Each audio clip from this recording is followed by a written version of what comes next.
Bonjour à tous, bonjour à toutes, j'espère que vous allez bien. Bienvenue dans ce deuxième direct depuis l'IEX, depuis la rédaction de Mammouth, le média école de l'IEX, avec une deuxième volée de projets présentés par des étudiants en journalisme en Master 1 que j'ai eu l'occasion d'accompagner.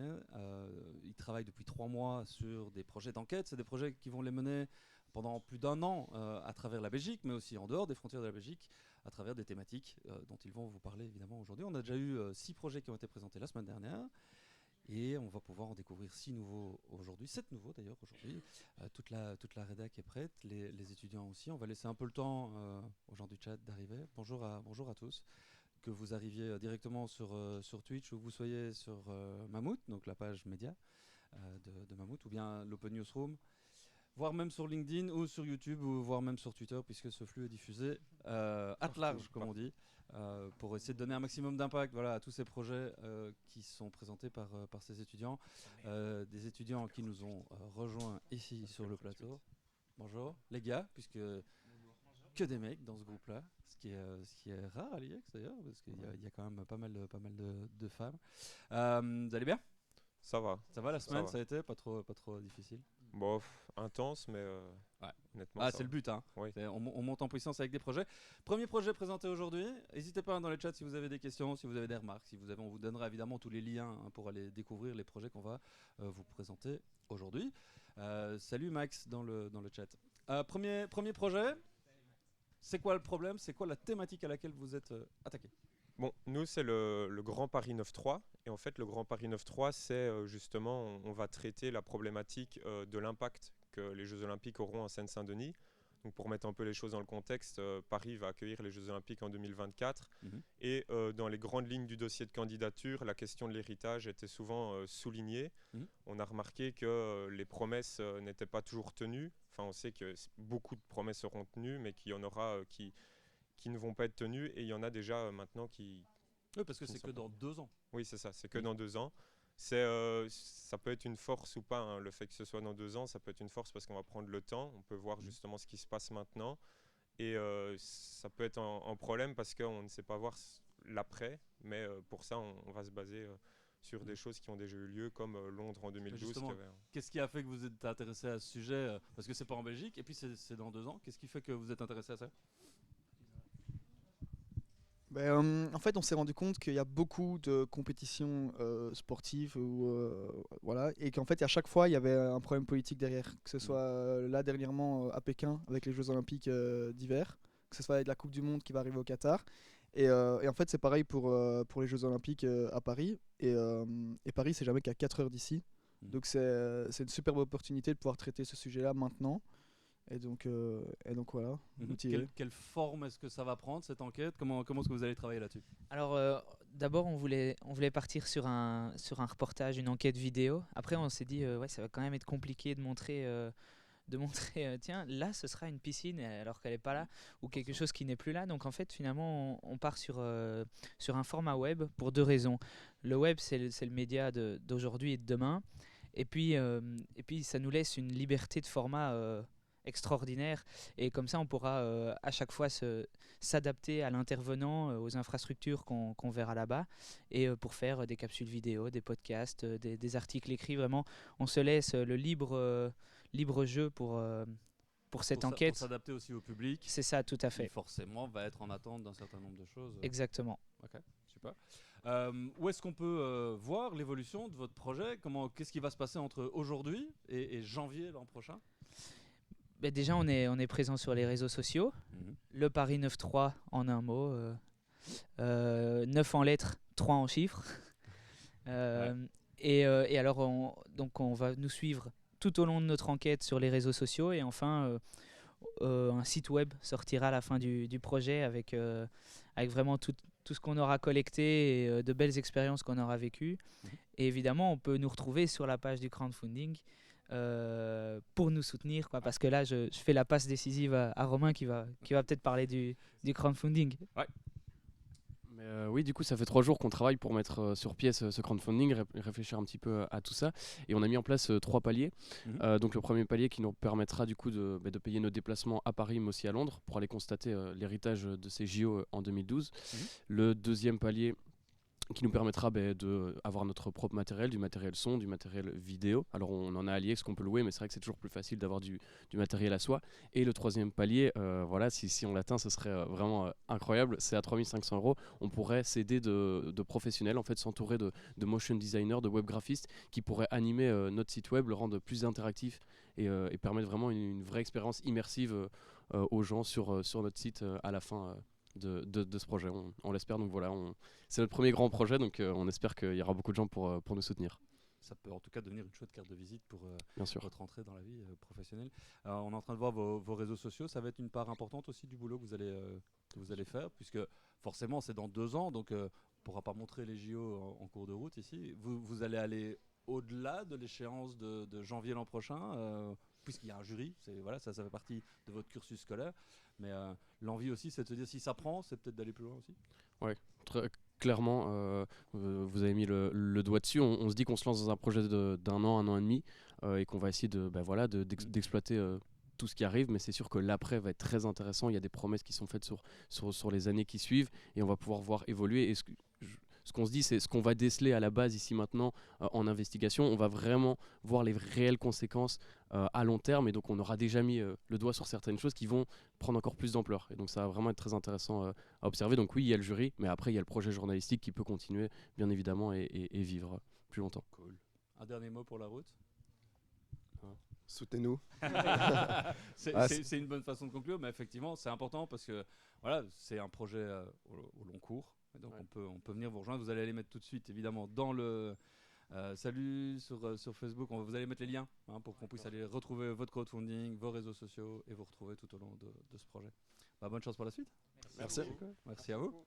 On va vous laisser aller interagir dans le chat et discuter avec ceux qui sont là, qui vont pouvoir, si ça vous intéresse, si vous êtes passionné de sport ou d'urbanisme, parce que ça aussi c'est important, et on sait la valeur politique du sport.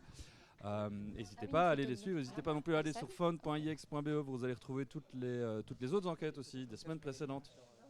Vous allez retrouver tous les projets de cette année-ci, les projets des années précédentes aussi, puisqu'il y a déjà plus de 140 projets qui ont été financés en crowdfunding par des étudiants de l'IEX. Voilà. On a un deuxième groupe qui est arrivé, que des nanas aussi. C'est très bien. Bonjour, vous allez bien? Bonjour, merci.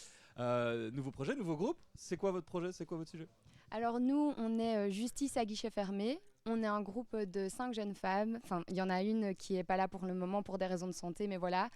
On est un groupe hyper contente de bosser ensemble et pour l'instant tout se passe bien. Notre projet, l'idée c'est de parler du parcours des victimes de violences sexuelles.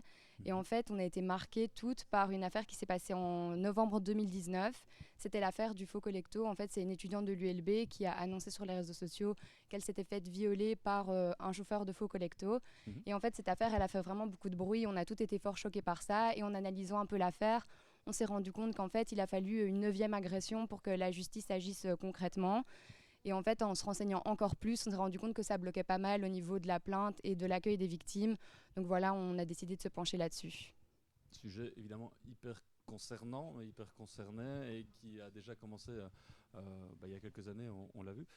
Qu'est-ce qui a fait exactement que vous êtes motivé par ça? Vous avez dit on veut faire changer les choses? Mais en fait, déjà, on est 5 jeunes femmes dans ce projet, donc on s'est senti déjà particulièrement concernées par ce type de problématique. On peut toutes être potentiellement dans la situation de devoir porter plainte, et on s'est rendu compte que voilà, il y a vraiment un gros dysfonctionnement à ce niveau-là. On sait qu'il y a énormément de victimes qui sont réticentes à porter plainte justement par ces dysfonctionnements, parce qu'il y a très peu de plaintes qui aboutissent, il y a plein de freins. Et c'est ça qu'on veut aller analyser, on veut aller regarder qu'est-ce qui ne fonctionne pas. Il y a aussi énormément de survivantes qui ne savent pas vers qui ou vers quoi se tourner. Et on veut aussi montrer avec ce documentaire qu'est-ce qu'on peut faire quand cette situation nous arrive. Quelle forme justement est-ce que ça va prendre? Vous avez parlé d'un documentaire. Oui, donc voilà, ça va être un reportage vidéo de plus ou moins 26 minutes, donc dans lequel il y aura plusieurs témoignages, notamment de victimes, aussi des proches des victimes. Et on va aussi essayer d'aller voir l'opinion de certains chercheurs, de certaines chercheuses, et aller essayer de confronter tout ça aux institutions belges de la justice. 26 minutes, c'est un format qui s'oriente vers la télévision. Oui. C'est un format qui est comme ça, mais il va se passer aussi des choses en ligne entre aujourd'hui et janvier l'an prochain, tout au long de votre projet. Qu'est-ce qui va se passer? Et ben, du coup, vous pourrez nous suivre sur les réseaux sociaux. On va montrer un peu les dessous des tournages. Donc, on a une page Instagram, on a un compte TikTok où on fera des petites vidéos et on a aussi une page Facebook. C'est justice à guichet fermé avec des points entre chaque mot. Et donc, n'hésitez pas. Tous les liens dans le chat après. Voilà, n'hésitez pas à partager, à commenter, à interagir avec nous. On répond à vos questions avec plaisir. Parce que c'est vrai que c'est un sujet aussi, on l'a vu, les réseaux sociaux ont joué un rôle important. Oui, fait que exactement. les communautés se soient mobilisées autour du sujet. Voilà, donc forcément, vous allez aussi y être confrontés. Il n'y a pas que des gens qui vont témoigner de manière sympathique. Non, mais on est prête à y faire face. On est ready. Là, ça fait partie du job aujourd'hui. Bien sûr, ouais. Comment est-ce qu'on peut vous aider ? Alors, vous pouvez nous aider, donc, comme je l'ai dit, en nous suivant sur les réseaux et bien sûr en participant à notre crowdfunding parce qu'on a besoin d'argent pour réaliser du coup ce reportage vidéo pour couvrir une partie de nos déplacements pendant les tournages et on aimerait bien acheter du matériel de qualité pour faire un joli produit fini. Ok, avec différentes... vous allez enquêter qu'en Belgique d'ailleurs ? Oui. C'est que sur la Belgique. Ouais. Voilà. Parce qu'on imagine aussi qu'il y a des témoignages qui peuvent arriver d'autres pays dans le monde, mais ça fera peut-être l'objet d'un autre... Oui, c'est sûr, c'était pas notre angle pour le moment, mais on sait jamais qu'il y ait des volumes 2, 3. On est optimiste. Ouais, le sujet est large, évidemment. Oui, c'est ça. Le sujet est large. Super. Un dernier mot ? Mais en fait, on ne s'est pas encore présenté, du coup, pour un peu que les gens qui nous regardent se familiarisent avec nous. Alors moi, c'est Charlotte. Moi, c'est Juliette. Caroline. Et moi, c'est Colline. Bah, Et voilà. il y a Zoé qui n'est pas avec nous aujourd'hui, mais du coup, voilà un peu, comme ça, vous voyez un peu qui on est. C'est l'équipe. Voilà. Super. On vous retrouve sur votre page de crowdfunding, on vous retrouve sur vos réseaux sociaux. Bonne chance. Bon Merci courage pour la beaucoup. suite. À bientôt.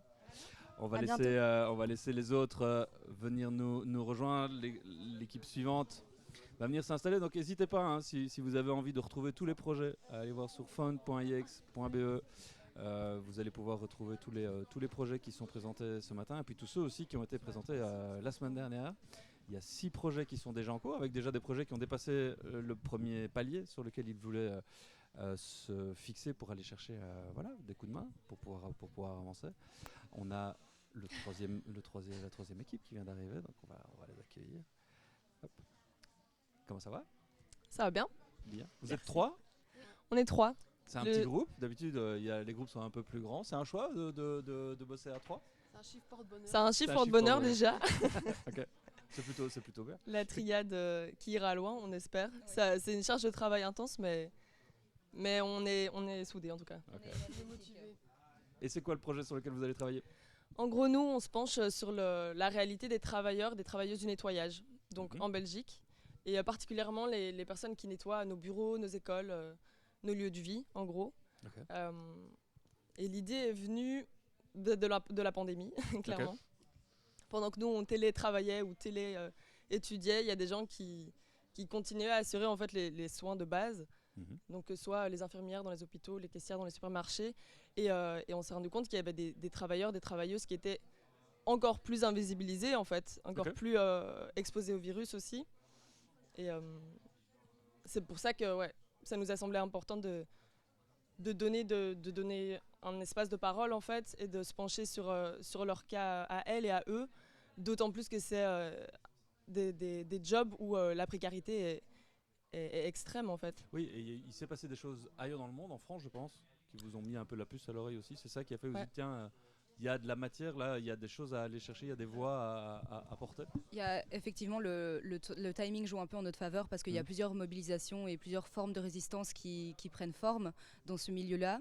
Et c'est aussi pour ça qu'on avait envie de parler des mobilisations, parce que ça nous permet d'adopter une approche constructive et aller plus loin que juste l'état de fait où ces personnes sont précarisées et voilà, c'est comme ça. Là, on montre qu'on va plus loin que l'état des lieux, en fait, et on montre qu'elles se mobilisent et on espère qu'elles vont aller vers un mieux, et c'est ça notre projet de podcast. De podcast, tu viens de donner une partie de l'info à la question que j'avais envie de vous poser juste après. Voilà. À quoi ça va ressembler votre enquête nous, ce sera surtout une série de podcasts qu'on espère le plus complet possible, mais à côté de ça, on va développer toutes des informations sur les réseaux sociaux, pour vraiment donner les clés de compréhension aux gens pour qu'ils puissent comprendre les podcasts, tous les aspects techniques du monde de la sous-traitance, du nettoyage. Parce qu'on parle beaucoup de précarité, mais il y a aussi des éléments qui compliquent en fait leur situation, qui sont pas toujours, dont on n'a pas toujours conscience. Et donc notre but c'est vraiment de mettre à jour et puis de laisser la parole à ces travailleurs et travailleuses. Et, Le podcast c'est un format assez intime aussi qui ouais, permet de libérer la parole. C'est aussi pour ça que vous avez décidé de choisir ce support-là? Ben, en partie, c'est sûr que ça joue, ça penche dans la balance, comme on dit. C'est la force aussi la force des témoignages qu'on pourra recueillir. Ça nous semblait une plateforme assez adaptée en fait. Parce qu'il y a la force des témoignages, la force de la voix.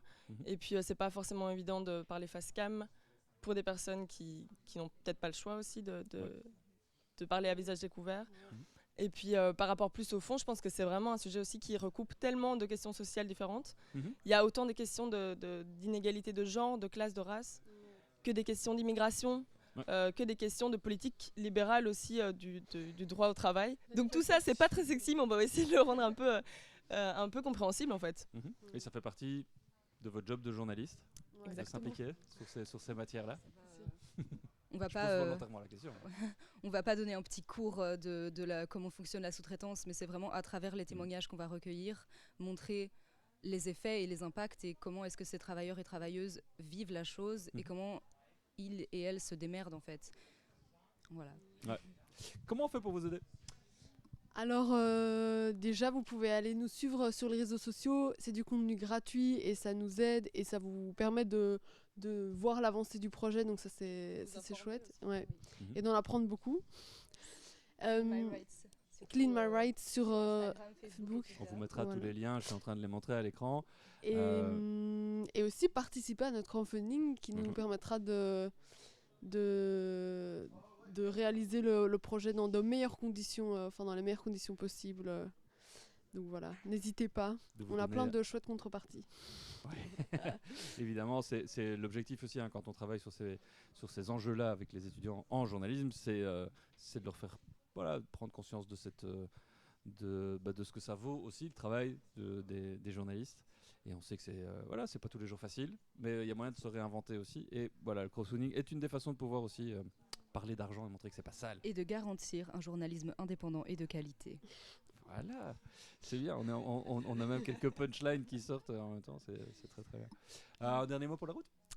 C'est un sujet qui nous concerne toutes et tous, donc n'hésitez pas à suivre, à partager et à vous. Ouais. J'ai envie de vous dire, dites bonjour aux travailleurs et travailleuses du nettoyage que vous voyez au détour d'un couloir. C'est des humains et des humaines. Dites-leur bonjour, elles sont sympas. Voilà. Ouais. Merci. Merci à vous trois. Évidemment, on va retrouver tous les liens. Vous allez aller les mettre dans le chat. Merci à vous. On va accueillir le groupe suivant. Et donc, comme je vous le disais, l'objectif de faire du crowdfunding avec des étudiants en journalisme, c'est de les mettre en mouvement, en fait, c'est de les mettre en projet, c'est de rentrer dans ces dynamiques-là de mise en projet sur lesquels on réfléchit aussi au modèle économique pour rendre viable une activité journalistique à l'ère du numérique. Et voilà, moi j'ai de la chance de pouvoir les accompagner là-dessus avec pas mal de réflexions, pas mal de rencontres aussi avec des gens qui nous ont fait le plaisir. La semaine dernière, cette semaine-ci, des anciens, des professionnels du monde des médias qui sont venus les rencontrer et qui ont fait de ces Mastercamp des moments riches et intenses. Merci en tout cas à eux. Nouveau groupe, nouveau projet. Comment ça va? Ça va. Pas trop fatigué après la semaine? Oui, c'était intense. Bientôt fini. Enfin, c'est que le début, mais bientôt fini cette semaine-ci. De quoi est-ce que vous allez parler? C'est quoi votre projet? Nous, on va parler du célibat involontaire chez les femmes. Donc, surtout, essentiellement, des femmes qui voudraient accéder au marché de la séduction et de l'amour, mais qui ressentent que, à cause de leur différence ou de leur physique, elles sont discriminées sur ce marché. Tu parles de marché, ouais. C'est effectivement un business. Oui. C'est ça aussi qui a fait que vous y êtes intéressé? C'est parce qu'il y a plein d'ingrédients dans ce phénomène de société qui sont interpellants et qui vous ont interpellé? Ouais, vas-y. Qu'est-ce qui a fait que particulièrement vous êtes senti attiré par ce sujet? Bah, il y a définitivement cet aspect un petit peu transactionnel qu'on peut retrouver dans les relations amoureuses. Et puis on s'est aussi demandé en quoi est-ce que ça nous parlait aussi de cette vieille image qu'on a de la vieille fille et toute l'imagerie qui est associée. Et donc on a trouvé cette communauté sur Reddit qui s'appelle des femcels, donc qui se sont fédérés autour de ce célibat involontaire qu'elles considèrent subir. Et puis on s'est demandé si à d'autres échelles, d'autres personnes qui ne se considéreraient peut-être pas forcément femcels ressentaient aussi une discrimination dans leurs relations amoureuses. Ok. Quelle forme est-ce que ça va prendre cette enquête? Comment vous allez travailler? Donc en fait, nous, le choix de faire un MOOC était assez évident. Un MOOC, c'est quoi? Un livre, magazine, un magazine book. Voilà. Okay. Donc c'était un choix assez évident déjà parce que c'est un média qu'on affectionne assez particulièrement, la presse écrite, la photo, le graphisme et tout ce qui touche à la presse écrite en général. Et puis c'est vrai qu'on allait parler de corps, de physique, de rejet, de laideur. Et on va beaucoup parler de témoignages. On a envie d'avoir un objet qu'on pouvait tenir en main pour vraiment vivre l'expérience, pour que les gens qui lisent notre projet puissent le vivre comme une histoire qu'on raconte. Et voilà, on avait aussi envie d'avoir un bel objet à la fin pour représenter notre recherche, etc. D'accord. Un bel objet à la fin, mais j'imagine qu'entre aujourd'hui et le bel objet, il va se passer plein de choses. Comment est-ce qu'on peut vous suivre? Qu'est-ce que vous allez faire? Oui, on va tout documenter sur notre page Instagram, un peu comme un carnet de bord. On pourra suivre nos aventures. Et puis, certains motivés qui nous aideraient à financer notre projet auraient accès à une newsletter où on raconterait aussi tout ce qui nous arrive, nos péripéties, nos petites galères et tout. Tout ça sera noté. Vous pourrez nous suivre jusqu'au projet final. Donc on vous mettra évidemment les liens pour aller retrouver ça sera dans les liens. Vos différents réseaux sociaux. Là, je suis sur la page de votre crowdfunding. Comment vous avez imaginé qu'on puisse vous aider à quoi va servir l'argent en fait qu'on va pouvoir vous aider? Essentiellement pour le MOOC. C'est donc ça va. Objet, mais ça coûte c'est ça, exactement. Au plus on veut faire des choses belles et originales dans un MOOC, au plus ça va demander évidemment des fonds. Et puis à côté de ça, il y a évidemment nos frais de déplacement pour aller voir les différents témoins, experts en relations sentimentales ou amoureuses. Donc voilà, c'est pour nous aider un peu à amortir les frais. À amortir les coûts, c'est exactement ça. Un dernier mot pour la route? Oui, vas-y. Peut-être juste, donc le projet porte le nom de Je te veux, moi non plus, et on peut le retrouver sur les réseaux à ce nom-là. Et voilà, on est très impatiente de se lancer dans le concret de ce projet. Merci. Super. Merci à vous. Et bonne chance pour la suite. Merci. À bientôt. N'oubliez pas d'aller mettre les liens vers votre page de crowdfunding ainsi que vers vos réseaux sociaux dans le chat. Bonjour Rav dans le chat qui est arrivé. Merci à toi d'être là. C'est cool. J'ai vu aussi qu'il y avait Peter qui était venu par LinkedIn. Merci à vous de nous rejoindre. C'est cool. On va avoir le projet suivant qui va venir nous rejoindre. Je vous rappelle que vous pouvez retrouver tous les liens dans le chat sur Twitch. Et si vous n'êtes pas sur Twitch, vous pouvez aller voir sur fund.ix.iheccs.be pour retrouver tous les... venez, asseyez-vous. Venez. Vous pouvez retrouver évidemment tous les liens là-bas pour retrouver les projets non seulement de cette semaine-ci, ceux qu'on vous propose ce vendredi, mais aussi tous les projets de la semaine dernière, voire même les projets des années précédentes, parce qu'il y en a encore qui existent. Les étudiants ont réussi à financer plus de 140 projets et à récolter un peu plus de 350 000 €. C'est pas rien quand même. Salut le groupe. Bonjour. Un nouveau groupe, un nouveau projet, évidemment. De quel projet s'agit-il? Il s'agit de Milborn, qui parle de la transition de Bruxelles vers le 100% électrique en 2035. Ok, qu'est-ce qui vous a donné envie de travailler sur ce sujet en particulier? Bonjour Twitch, bonjour tout le monde. Honnêtement, personnellement, ça a été vraiment une évidence parce que j'en ai toujours entendu parler partout via mes parents, ma famille, mes amis. Vraiment, c'est un sujet vraiment important et qui touche les Bruxellois et même les navetteurs, donc vraiment énormément de gens. On Et, parle de quasiment 200 000 nafteurs tous les jours, 150, 160 000. oui, c'est ça. Et au total, on a 40 tous plus les de jours. 600 000 automobilistes vraiment concernés, et sans compter ceux qui vont passer le permis, donc les jeunes comme nous. Enfin, moi, j'ai déjà mon permis, merci. Mais même les gens qui... On touche vraiment beaucoup de gens, donc les gens qui ont une voiture maintenant et qui vont en avoir une, et même les Bruxellois, en fait, qui n'ont pas de voiture, et ça va quand même toucher Bruxelles dans son infrastructure, dans sa...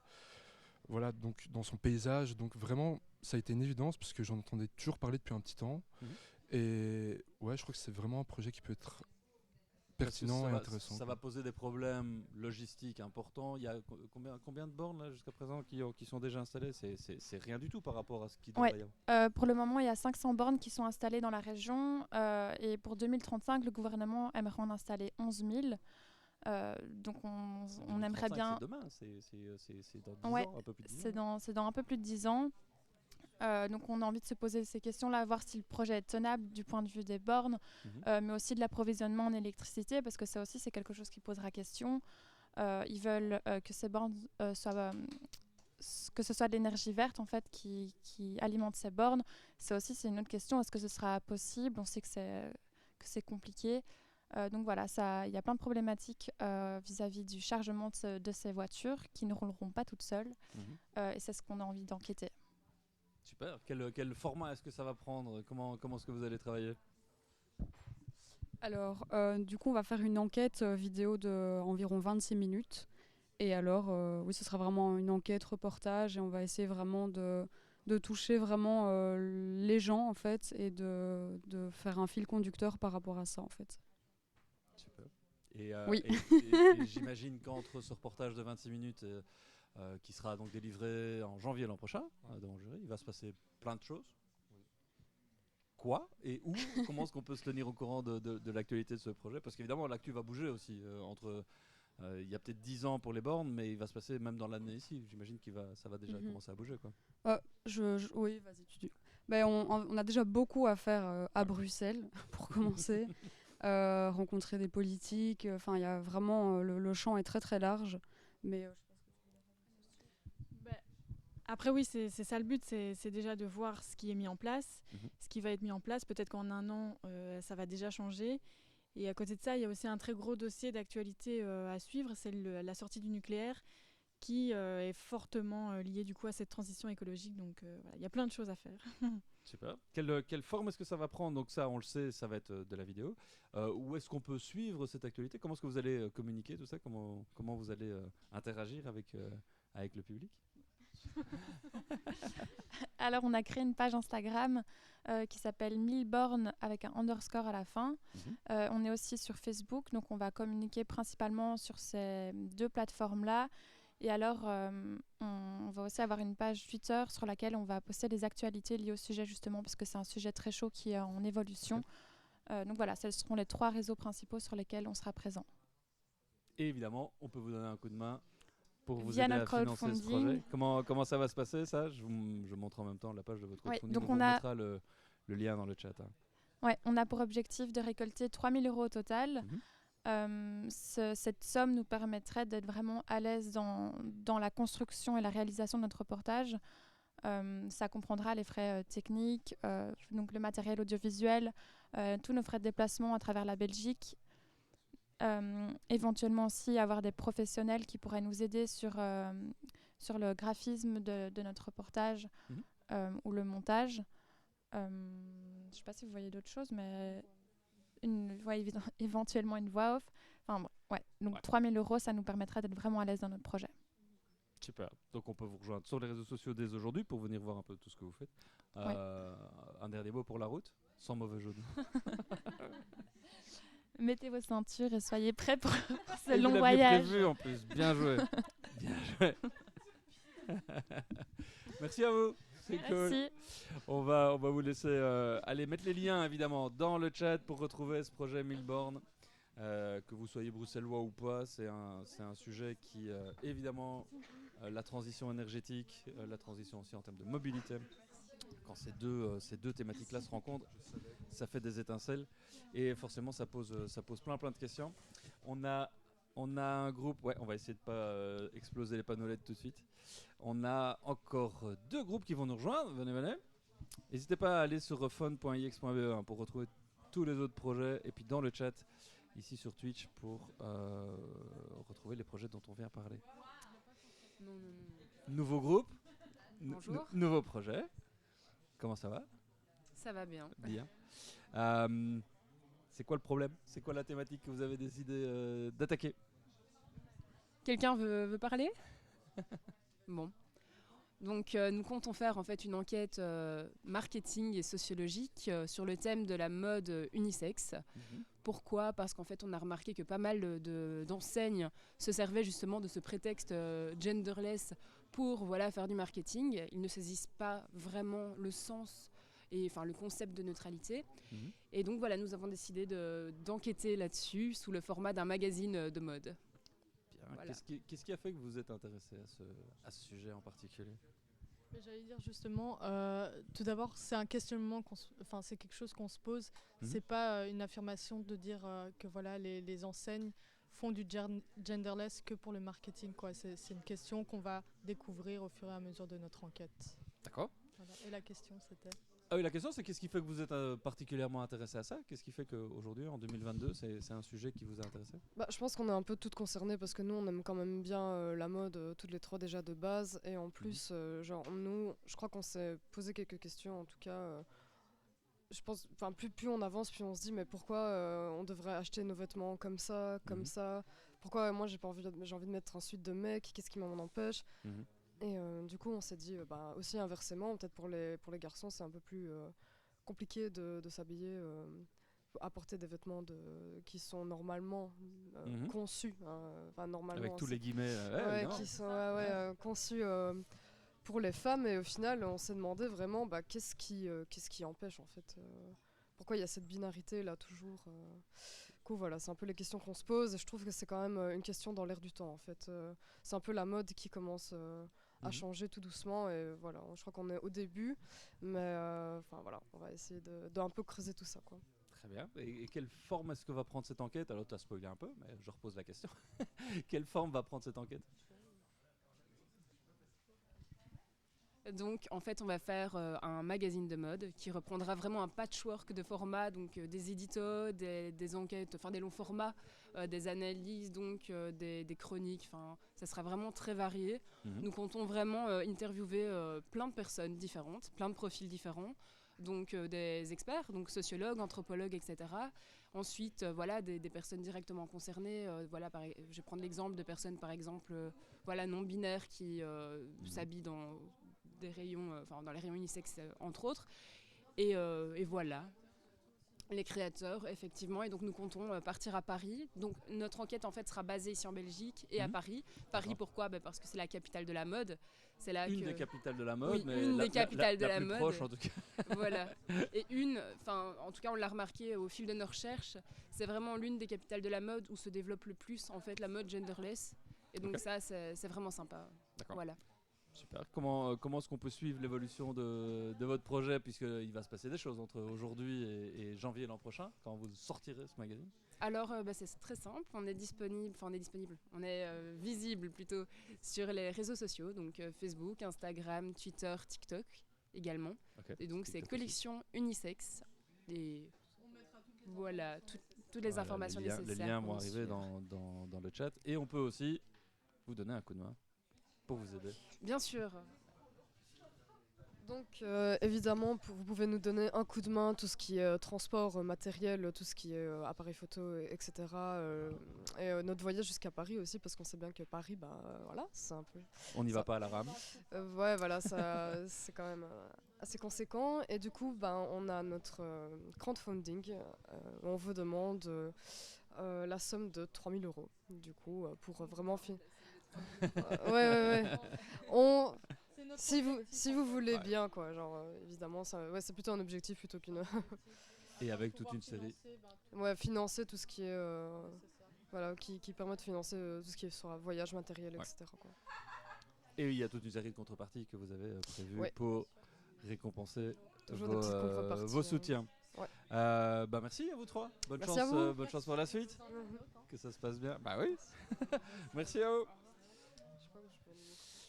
Et n'oubliez pas d'aller mettre les liens évidemment dans le chat hein, pour pouvoir le retrouver.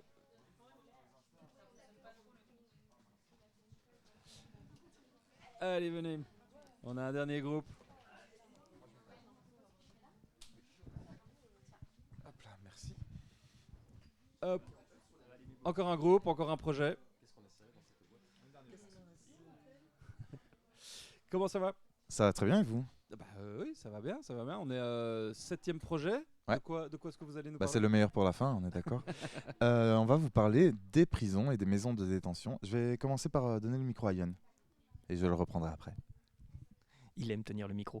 Alors, les maisons de détention, c'est un tout nouveau type de prison qui va ouvrir en Belgique en mai prochain. Et ça va être des prisons un peu spéciales parce que les détenus auront le droit de sortir la journée, de chercher du travail, de voir leur psy, de suivre des formations. Donc, c'est assez spécial. Ce sera que pour des détenus pour de courtes peines, donc pas des délinquants sexuels ou des terroristes. Enfin, rassurez-vous. Mais c'est quelque chose d'assez novateur en Belgique. Et c'est un projet qui est vraiment sur le début. On parle pour le moment que de 2 prisons qui vont ouvrir, mais qui pose beaucoup de questions parce que les gens qu'on va envoyer là-bas, en fait, dans le temps, étaient condamnés seulement à des peines de sursis ou seulement à des peines de bracelet électronique. Donc on dit c'est génial, c'est un modèle qui va aider à la réinsertion avec des conditions de vie plus facile que dans une prison, mais d'un autre côté, on va envoyer des gens qui n'allaient pas en prison avant. Donc finalement, est-ce que c'est un bon système ou pas? Il y a des débats dans la communauté d'experts sur le sujet, et tous ne sont pas convaincus que ça va aider. Mais en même temps, quand on regarde le projet sur le papier, ça part vraiment d'une bonne idée, et ça va en tout cas lutter contre tout ce qui est impunité au niveau justice. C'est là-dessus que vous allez enquêter. Qu'est-ce qui fait que vous êtes intéressé à ce sujet-là en particulier? Qu'est-ce qui fait qu'aujourd'hui ça a tilté dans vos têtes en se disant on va bosser là-dessus? Bah, en fait, déjà, ça va être un projet tout à fait récent. On n'a pas pu encore enquêter là-dessus, vu que fatalement, ces prisons ne sont pas encore construites. Et aussi, le sujet de la question carcérale en Belgique, c'est un vieux dossier qui est toujours pas résolu. Et ça nous intéressait vraiment de réfléchir ça en tant que modèle de société. Quel modèle de justice on a besoin pour que vraiment le citoyen soit en sécurité, pour que les détenus soient détenus correctement. Ok. Merci. J'ajoute un petit mot. Comme a dit Yann, tout ce qu'il a dit était évidemment intéressant. Moi, je rajouterais juste une petite chose, c'est que en fait, il faut conscientiser que les prisons, ça concerne tout le monde. C'est-à-dire qu'effectivement, on va peut-être pas tous, et heureusement, passer par la prison, mais on peut avoir des proches qui y vont. On pourrait y aller aussi, on ne sait jamais. Et surtout, là, l'idée, en fait, effectivement, c'est de favoriser la réinsertion et d'éviter la récidive avec ces prisons. Est-ce qu'on va voir si ça marche ou pas? Mais pour plus de sécurité pour tout le monde, que les prisonniers soient, ne fassent plus de récidive et que nous, on soit tous en sécurité. Donc c'est en ça aussi que le projet, c'est un nouveau modèle de société. Voilà. Et le projet, il est hyper important pour nous tous, toutes les personnes qui nous regardent, pour toutes les personnes qui souhaiteraient financer. On va vous en parler parce qu'on a besoin de votre aide. Le projet, parce qu'en fait, c'est un vrai sujet de société. Voilà. Quel format ça va prendre, cette enquête? Comment est-ce que vous allez travailler là-dessus? Qu'est-ce qui va se passer? On va le faire en format podcast. En fait, le podcast, on aimait bien ce format parce que ça permet beaucoup de choses et aussi parce que concrètement, sur le terrain, ça va permettre plus de choses. Évidemment, en termes de droit à l'image, aller interroger des personnes qui sont en prison, c'est délicat. Donc, on ne veut pas mettre en danger des personnes. Et on sait qu'on sera beaucoup plus libre sur le terrain pour récolter du matériel. On sait aussi que ça permet de travailler un petit peu plus sur la durée, un petit peu plus dans le fond, aller dans le fond des choses. Et ça aussi, ça nous plaît. Et en plus, par rapport au podcast, en fait, l'idée qu'on a, on vous l'a dit, on va voir si ça se réalise, parce qu'il faut aussi avoir les autorisations et tout, mais en fait, c'est comme on n'a pas encore le résultat et qu'on n'aura pas, au bout de 6 mois, un résultat assez de durée pour savoir si c'est vraiment efficace ou non, l'idée, ce serait de suivre, dans l'idéal, on verra, des prisonniers, un ou plusieurs prisonniers au quotidien, de voir son évolution sur 6 mois, et d'être vraiment dans quelque chose de psychosocial, tout en bien sûr donnant des chiffres, interviewer des experts. Il y aura 2 parties, disons que ce sera un podcast sûrement en une partie, on verra, mais il y aura 2 pôles, quelque chose de très social, puis quelque chose d'un peu plus... l'humain et l'analyse, exactement. L'humain et l'analyse. Ça, c'est pour le podcast. Il y a d'autres choses qui vont se passer, notamment sur les réseaux sociaux. J'imagine que c'est ça aussi. C'est des outils que vous allez vous approprier? Écoutez, le petit point réseaux sociaux, du coup, vous pouvez nous suivre sur Facebook, sur Prison Porte Ouverte, donc c'est le nom de notre projet. L'Instagram suivra un peu plus tard dans la journée, il y a eu des petits problèmes de création de compte. Sinon, donc oui, par rapport à nos crowdfunding, je pense qu'il sera mis dans les commentaires le plus rapidement possible. Vous pourrez faire un don, donc vraiment l'aide financière, ça nous sert notamment pour le matériel, pour les déplacements, donc ce sera quand même assez important pour nous. Mais aussi, ce qui est super important, c'est si quelqu'un a des contacts dans le monde pénitentiaire, dans le monde carcéral, on prend clairement, parce que ça va être super important. C'est compliqué. Bien sûr, c'est assez fermé comme milieu, mais voilà, une fois qu'on peut avoir les bons tuyaux, qu'on peut rentrer dedans, on pense vraiment pouvoir faire un travail qualitatif. Et on souhaite remercier tous ceux qui vont nous aider. Voilà. Super. Un dernier mot pour la route? On a besoin d'argent, les gars, s'il vous plaît. Non, vraiment, mais comme a dit Fabien, donc je rajoute juste un petit mot, c'est qu'effectivement, on a besoin, là, on a demandé 3 000 €, ce qui est quand même beaucoup d'argent. Pas spécialement plus que certains autres groupes, c'est pas ça, mais ça reste beaucoup d'argent. On comprend que c'est beaucoup d'argent. Évidemment, on vous demande pas de mettre 100 € chacun. Mettez 5, 10, 15, mettez ce que vous pouvez. Et on vous promet que le projet va être cool. Même 1 €, en fait, faites ce que vous pouvez, ça va être cool. Et il y a bien sûr des contreparties. Vous pourrez, pour certains paliers, avoir en exclusivité le droit d'écouter notre podcast avant les autres, ou même on va organiser une petite soirée, une petite invitation pour écouter le podcast, pour parler de ça avec éventuellement peut-être un expert qu'on invitera. On a plein de projets, on est hyper motivés, je crois. Ouais. Voilà. Il faut aller sur le. Alors je sais pas si c'est sur l'Open Newsroom ou c'est sur Mammouth. Il y a quelqu'un qui vous dit je peux vous donner un contact au barreau de Mons qui peut appuyer votre demande, et je peux aussi vous mettre en contact avec un magistrat pénaliste. Eh bien, on prend. Sur Facebook. On va reprendre ça directement. Voilà. On arrive, on est là. Et n'hésitez pas à aller mettre les liens aussi, comme ça on peut vous retrouver. On va mettre les liens. Merci beaucoup. Merci à tous, bonne journée. Salut. C'est cool. Voilà, on arrive au terme de l'émission. Du live d'aujourd'hui. Voilà. Je voudrais vraiment remercier toute l'équipe pédagogique de l'IEX qui m'a accompagné et qui a accompagné les étudiants pour travailler sur ces projets. Merci aussi à vous tous dans le chat. C'est cool de nous avoir rejoints, d'apporter du support aux étudiants. Voilà. Je parlais de l'équipe pédagogique de l'IEX, mais il y a plein de gens évidemment qui nous soutiennent derrière, qui sont partie prenante de ces projets-là, qui les ont accompagnés en amont sur tout l'aspect théorique, l'aspect documentation, aussi l'aspect technique. Merci à Nicolas qui nous a aidé à installer tout le plateau ici dans la rédaction pour faire le petit live de ce matin. Voilà, le live sera évidemment disponible en replay pour tous ceux qui le souhaitent par la suite. Et puis voilà, moi je vous dis merci aussi d'avoir été là. Rendez-vous sur fun.iex.be pour retrouver tous les projets. Et puis on se dit à bientôt et à la prochaine. Ciao. Ah oui, il faut qu'on se trouve où on va aller raider. Merde, j'ai presque oublié. Où est-ce qu'on va aller raider? Hop. Est-ce que Matt est toujours en live? On va aller sur Contact Stream, tiens. Hop.